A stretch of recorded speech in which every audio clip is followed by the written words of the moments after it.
नमस्कार। आज हम सब मिलकर भारत के दिल में छिपे एक खजाने की खोज पर निकलने वाले हैं। हाँ, एक ऐसी जगह जो अपने धड़कती हुई संस्कृति और हैरान कर देने वाली कुदरती खूबसूरती के लिए जानी जाती है। लेकिन इस सफर को शुरू करने से पहले मेरे मन में एक सवाल आ रहा है। क्या कभी सोचा है कि इंडिया का अपना नयागरा फॉल्स कहाँ हो सकता है? पता है, इसी सवाल का जवाब हमें हमारी आज की मंजिल बस्तर तक ले जाएगा। जी हाँ, जवाब है बस्तर। छत्तीसगढ़ का ये जो खूबसूरत जिला है ना, यही है चित्रकोट वाटरफॉल। और इसकी विशालता और भव्यता को देखकर ही इसे भारत का नायाग्रा कहते हैं। तो बस तैयार हो जाइए, हम बस्तर की अनछुए गहराइयों को जानने निकल पड़े हैं। तो इस सफर में हम बस्तर को 5 हिस्सों में समझेंगे। सबसे पहले एक छोटा सा इंट्रोडक्शन होगा, फिर देखेंगे इसका इतिहास और भूगोल। उसके बाद यहाँ की संस्कृति और लोगों की जिंदगी को जानेंगे। फिर घूमेंगे बस्तर की कुछ अद्भुत नज़ारे और आखिर में सारी जरूरी बातें एक साथ। तो चलिए शुरू करते हैं पहले पड़ाव से, बस्तर का एक छोटा सा परिचय। इसका हेडक्वार्टर है जगदलपुर। और एक दिलचस्प बात बताऊं, पुराने जमाने में इस पूरे इलाके को दक्षिण कौशल के नाम से भी जाना जाता था। जी हाँ, वही प्राचीन कौशल साम्राज्य वाला। और हाँ, इसे कोई छोटा मोटा इलाका समझने की गलती मत करना। बस्तर जिला, आप सोचिए, करीब करीब 6600 वर्ग किलोमीटर में फैला हुआ है। एक बहुत बड़ा एरिया, जिसका ज्यादातर हिस्सा घने जंगलों, पहाड़ियों और वो कलकल करती नदियों से घिरा हुआ है। चलिए, अब थोड़ा इसके इतिहास और भूगोल की तरफ चलते हैं। पता है, ये वही धरती है जिसे बहुत पहले दंडकारण्य के नाम से जाना जाता था। हाँ, वही फेमस जंगल जिसका जिक्र हमें महाकाव्य रामायण में भी मिलता है। बस्तर का इतिहास ना बहुत लंबा और दिलचस्प है। इसकी कहानी प्राचीन दंडकारण्य से शुरू होती है। फिर 1324 में यहाँ काकतीय वंश की स्थापना हुई। फिर आज़ादी के बाद 1948 में ये रियासत भारत में शामिल हो गई। और फिर बाद में एडमिनिस्ट्रेशन को आसान बनाने के लिए इससे नए जिले भी बनाए गए। अच्छा, इस पूरे इलाके की लाइफलाइन क्या है? वो हैं यहाँ की नदियाँ, इंद्रावती, शबरी और कोलाब। ये बड़ी नदियाँ इन घने जंगलों और पहाड़ों के बीच से अपना रास्ता बनाती हुई बहती हैं और इस पूरी जमीन को जिंदा रखती हैं।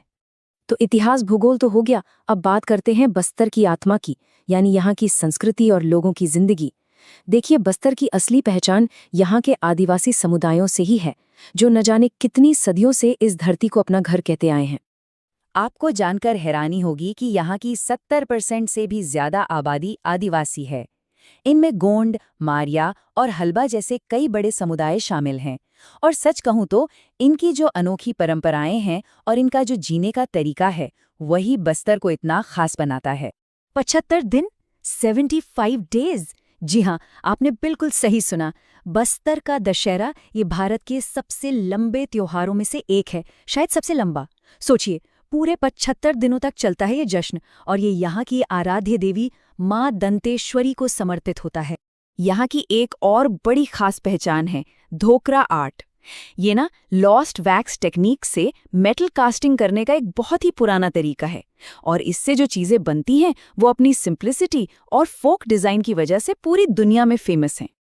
अब अगर यहाँ की इकोनॉमी की बात करें तो वो मेनली दो चीजों पर टिकी है। एक तरफ तो धान और मकई जैसी खेतीबाड़ी होती है, और दूसरी तरफ हैं जंगल से मिलने वाली चीजें, जैसे तेंदुपत्ता, महुआ, साल के बीज। ये सब यहाँ के लोगों की जिंदगी का बहुत जरूरी हिस्सा हैं। चलिए, अब बारी है उस हिस्से की जिसका सबको इंतजार रहता है। बस्तर के वो कमाल के नज़ारे जो किसी का भी दिल जीत सकते हैं।